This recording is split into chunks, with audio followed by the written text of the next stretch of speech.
Party ने आपको ticket दिया है जी बहुत सोच समझ के दिया है जी जी लेकिन पार्टी में क्या कहीं से हमको सुनाई आ रहा है जी जी कि कहीं ना कहीं पार्टी के कुछ कार्यकर्ता हैं जिनके मन में विरोध है इस चीज़ बिल्कुल, से। वो नकारात्मक लोग हैं, क्योंकि पहले तो ये विषय देखना चाहिए।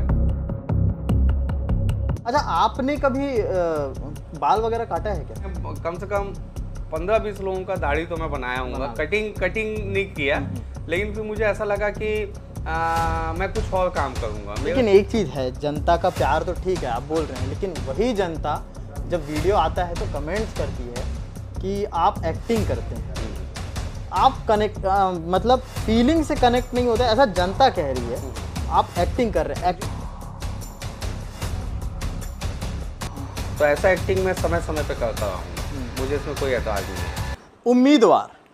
उम्मीदवार का अगर संधि विच्छेद करूं तो जो चुनाव होता है वो एक तरह का वार होता है और पार्टी जिस व्यक्ति पर उम्मीद जताकर टिकट देती है वो व्यक्ति पार्टी को जिताने के लिए क्या कुछ मेहनत करता है और क्या कुछ मेहनत करते हुए आ रहा है, ये तमाम सारी चीज़ें उसमें आती हैं और इसीलिए मैंने उम्मीदवार का संधि विच्छेद किया।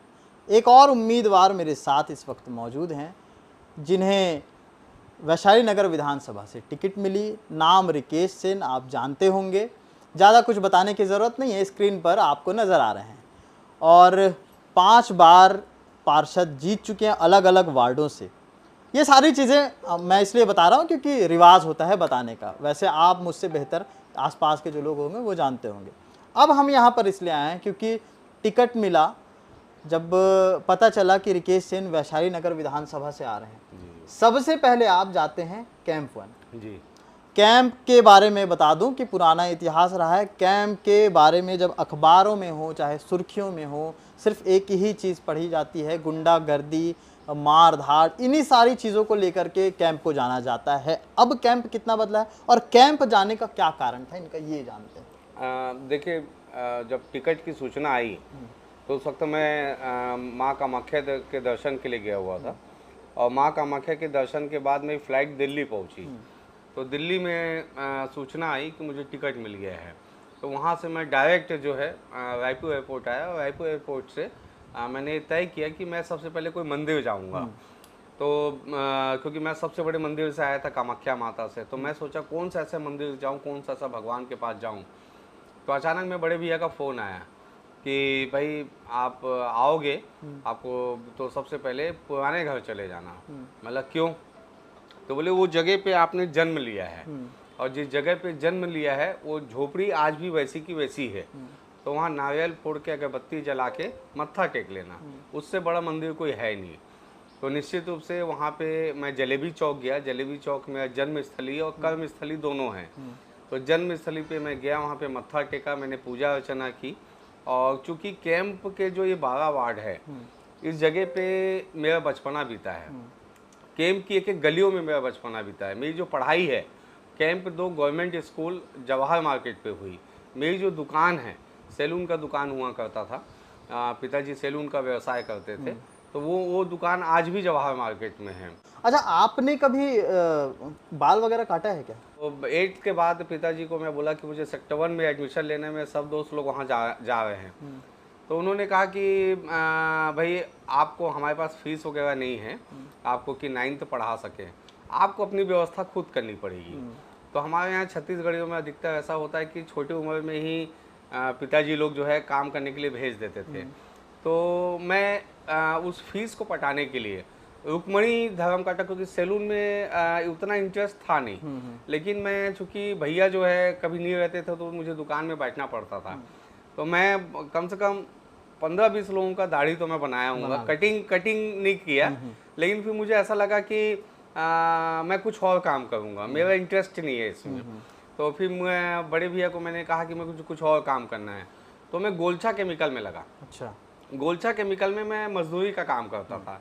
मैं एक कोयले का ढेर रहता था, उसको बेलचा से उसको भट्टी में डालना रहता था, तो वो मैं लेबर का काम करता था।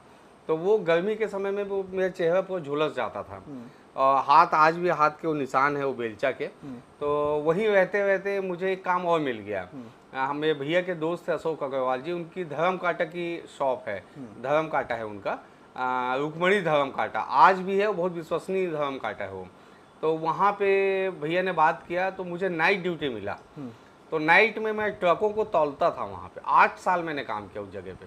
और उसके बाद रात भर में प्लेटफॉर्म को, क्योंकि कचरा नहीं होना चाहिए, कचरा होने से वजन पे फर्क पड़ता था, तो मैं उस प्लेटफॉर्म को रात भर धोता पोंछता था और रात भर जगता था। सुबह 6 बजे वहीं पे धर्म कांटे के बाहर नल हुआ करता था, वहाँ पे नहाता था और नहा के वहीं स्कूल का ड्रेस पहन के सुबह मैं स्कूल चला जाता था 9th पढ़ने, सेक्टर 1।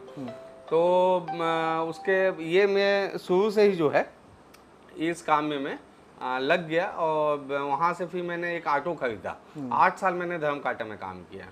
तो ऑटो खरीदा, स्कूल में पढ़ते पढ़ते ही उस ऑटो में मैं सब्जी मंडी में उस ऑटो को लगाता था। अपने आलू प्याज की बोरी को उसमें डाल डाल के रखता था, क्योंकि अगर लेबर वर्क हो गए तो कुछ पैसा उसको चला जाएगा। तो लेबर का काम भी मैं करता था, ऑटो भी चलाता था। और इसके साथ में दीपावली के समय में विजय टाकीज है हमारे घर के पास, जलेबी चौक के पास विजय टाकीज हुआ करता था, वहाँ पटाखे की दुकान लगती थी। तो वहाँ पे मैं टोकनी में रुई बेचता था, पोनी बेचता था मैं टोकनी में। तो वो मैं 50 रुपये का खरीदता था और दिन भर में 70 रुपये हो जाता था। तो 20 रुपये की कमाई जो है मुझे हो जाती थी। इतना मतलब स्ट्रगल काफ़ी, मतलब ये जो लोग आज के लोगों को पता नहीं होगा। वो लोग आज के विकेश को जानते हैं, लोग राजू को नहीं जानते हैं। और जी, और क्योंकि मैं राजू था पहले, और जब चुनाव लड़ा पहला चुनाव तो विकेश हो गया मैं।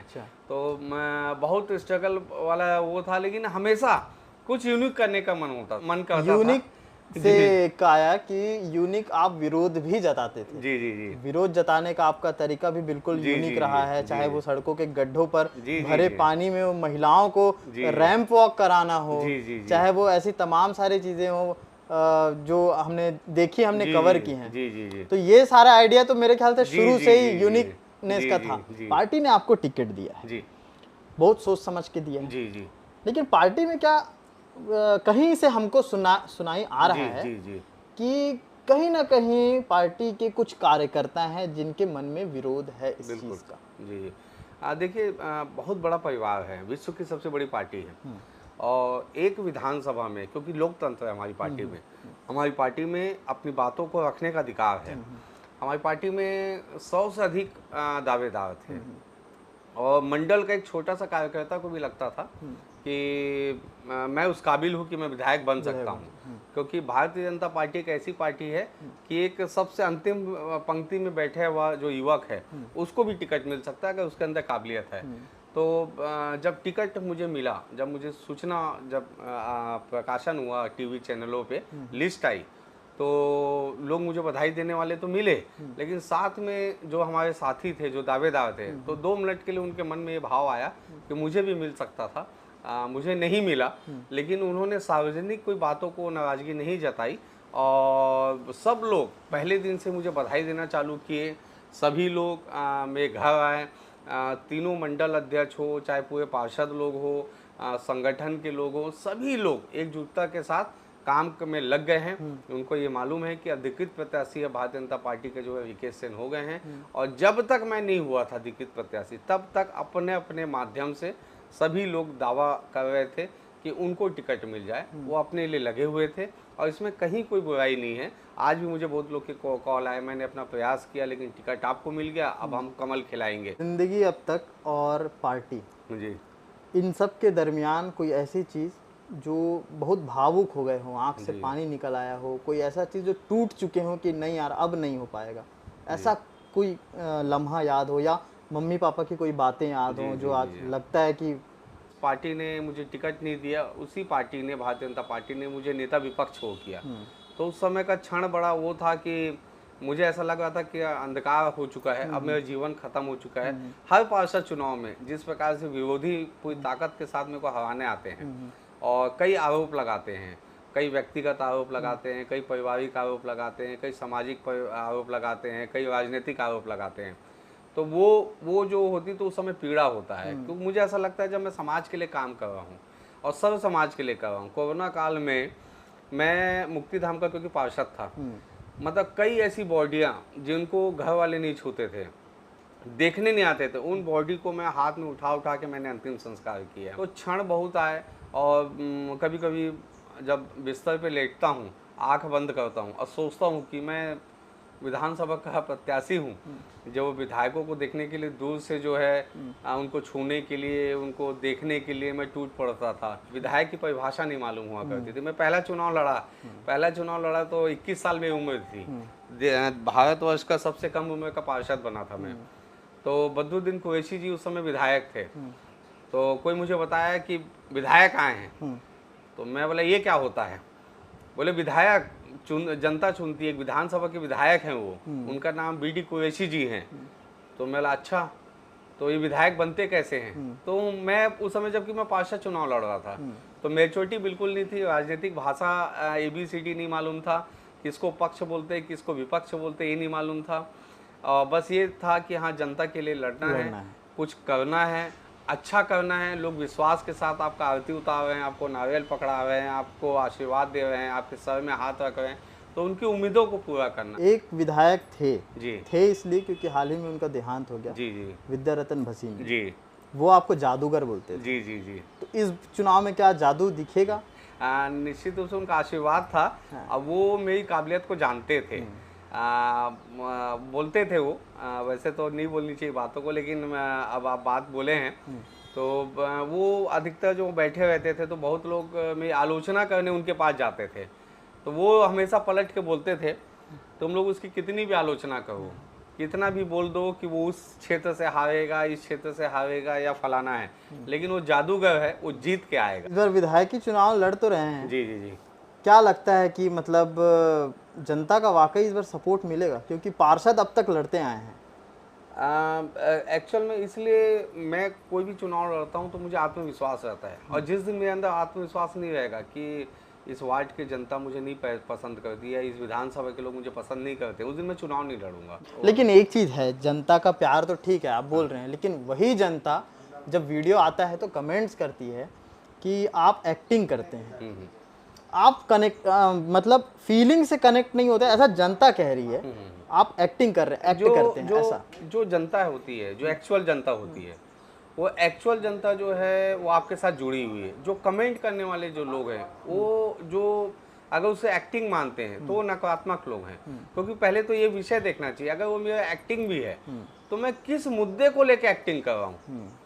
मैं स्वीकार करता हूँ कि हो सकता है राजनीति में एक्टिंग भी किया जाता है, मैं स्वीकार करता हूँ इस बात को, लेकिन हो सकता है कि वो मुद्दे क्या हैं, उस मुद्दे को अगर मेरे एक्टिंग करने से अगर उस मुद्दे को जनहित में अगर फायदा होता है तो ऐसा एक्टिंग मैं समय समय पे करता रहूँगा, मुझे इसमें कोई एतराज़ नहीं है।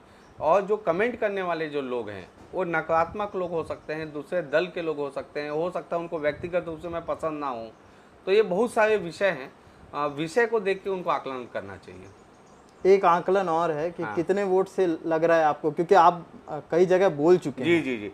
मैं आपको, आपके चैनल को, KP न्यूज़ के सभी दर्शकों को, क्योंकि आप लोग का प्यार मिलता रहता है और KP न्यूज़ आज के समय में एक बड़ा चैनल है, आप लोगों को मैं बताना चाहूँगा कि वैशाली नगर विधानसभा, यहाँ इस बार पार्टी के साथ साथ व्यक्ति को भी देखा जा रहा है, और लोग जानते हैं इस बात को कि विकेश ने काम किया है। और मैं आज 25 वर्षों से अलग अलग वार्डों से चुनाव लड़ रहा हूँ। आप मेरे बारे में जानिए, मेरे बारे में समझिए, समय बहुत है, अभी 1 महीना। और जो कांग्रेस का प्रत्याशी आएगा उसके बारे में भी जानिए कि उसने इस शहर के लिए क्या विकास किया, इस विधानसभा के लिए क्या काम किया। आप अगर मेरे विकास को देखना चाहते हैं तो आप मुक्तिधाम ही चले जाइए। और मैं उस सदन का व्यक्ति हूँ जहाँ पे 100 रुपये में हिंदू भाइयों के लिए लकड़ी, मुसलमान भाइयों के लिए फट्टा अंतिम संस्कार के लिए, और क्रिश्चियन भाइयों के लिए जो है ताबूत की व्यवस्था 2007 में हमने सदन में प्रस्ताव लाके, उस सदन का सदस्य था मैं, और उस समय मैंने ये व्यवस्था दी थी। जो अंतिम समय में जब लोग परेशान होते हैं अंतिम संस्कार के लिए, जब 4000 5000 रुपये जब भार पड़ता है तो कहीं ना कहीं उसकी पीड़ा होती है, उस पीड़ा को भी हमने दूर करने का प्रयास किया। तो इसलिए मुझे पूरा उम्मीद है, और 51,000 से एक कम नहीं होगा, 51,000 अधिक मतों से मैं चुनाव जीतूंगा। तो ये थे रिकेश सेन, जिन्होंने अपनी सारी बातें बताई, अपनी कहानी, एक राजू से रिकेश सेन बनने की कहानी, और उसके दरमियान कई सारे स्ट्रगल अब भी है, क्योंकि चुनाव है और चुनाव के साथ शहर में कहीं ना कहीं तनाव भी है। तनाव के दरमियान आचार संहिता और चुनाव के जो बीच में जो स्थिति है, परिस्थिति है, लगातार हम आपको दिखाते रहेंगे, सुनाते रहेंगे, बताते रहेंगे। देखते रहिए KP न्यूज़। शुक्रिया।